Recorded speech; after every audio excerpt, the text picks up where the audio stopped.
Because of that conflict, airspace over Israel shut down, leaving an Edina man and his partner stranded there. Joe McCoy talked with him about what he's experiencing and when he might be able to get home. Joe?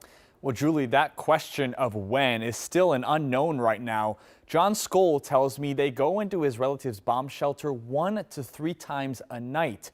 He says for his relatives in Israel, living under missile attacks has become their new normal.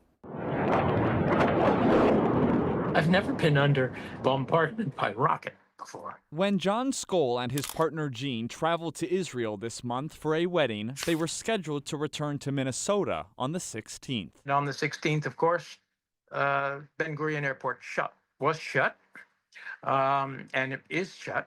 And so our flight was canceled. Israel is under ballistic missile attacks by Iran after Israel launched attacks against Iran's nuclear facilities and top military generals. Skoll, who lives in Edina, is now caught in the crossfire in a town called Ramat HaSharon, near the city of Herzliya. Had a rocket hit here in the vicinity last night, actually. You could hear a distant explosion. Skoll says the relatives they are staying with have a bomb shelter in their basement, which he says they have to go to 1 to 3 times a night.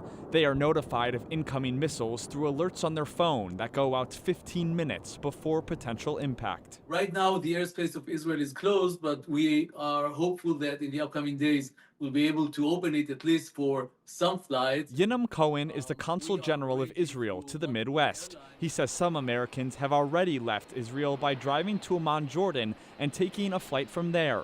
For Skoll, that would be a 2-hour drive. Getting to Amman is, as you might imagine, is not exactly like taking a taxi to MSP. Skoll says he is less fearful than you might think because of their relative's bomb shelter. They are able to go outside during the day, but always remain within 15 minutes of the home. I don't think anyone can tell you with any certainty what will happen. All you can do is live from day to day.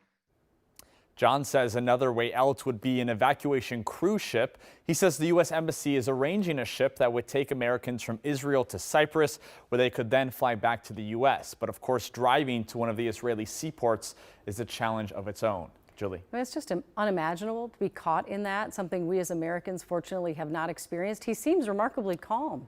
Yeah, so he said that a lot of the missile strikes happen in the evening, which is why he said they sometimes have to go into those bunkers 1 to 3 times a night. But he did say during the day, they're able to walk around the community. He said today they went and got coffee. So Israelis have really adjusted to living in this situation. And it sounds like these bomb shelters really are very secure, Julie. All right. Well, we hope he gets home safely soon. Thanks so much, Joe.